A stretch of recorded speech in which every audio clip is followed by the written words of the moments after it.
Brevyn Spann-Ford is an NFL tight end for the Dallas Cowboys. He's from St. Cloud, Minnesota, and played 6 years for the Gophers. Ren Clayton caught up with him as he prepares to play his hometown team.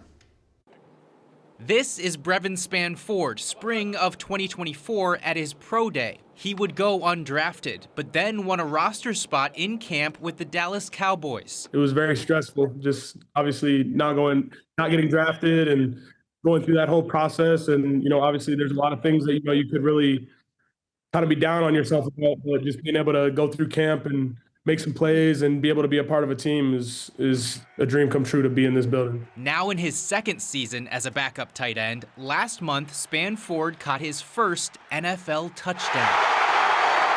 I felt amazing.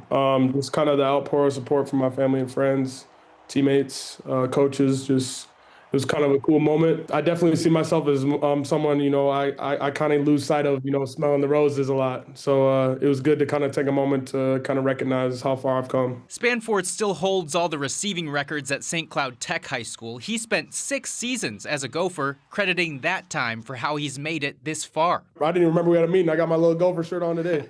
But no, I'm always around the facility. You could ask any of their coaches. I'm probably the alum that's in there the most, honestly, because I'm from St. Cloud. So whenever I go home, I'm stopping by there automatically. It is the Cowboys. The attention is bigger in Texas. Even if you're a depth tight end, everybody probably knows you. How would you describe that to someone from the outside?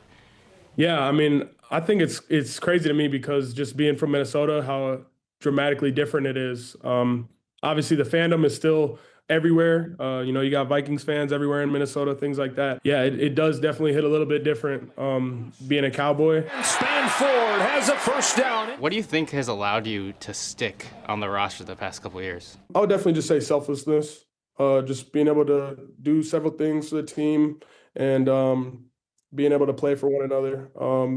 Special teams, I feel like special teams is a huge aspect that's kept me here. And just being physical overall, I feel like my role within the team is definitely kind of an enforcer, just someone who's going to go out there, set the tone. An underdog in the league who's surpassed many players scouted and graded higher, living out what few with the same childhood goal are able to do. This is, what I dreamed of doing. Growing up, I didn't want to be an astronaut. Like, if you ask anyone in my family, like, I always wanted to be a professional athlete. So I didn't know what that was going to entail. I didn't know what sport that was going to be, but that's what I wanted to be. So definitely just grateful for every step of the journey, whether it was good or bad. This Sunday, another chapter in the story. The Minnesotan football player faces the Vikings. I don't really have no expectations. I know I got to treat it like every other game, but it's just going to be a cool experience, playing against the team that I cheered for growing up. So I got a bunch of family and friends coming, and I look forward to it. Ren Clayton, WCCO Sports.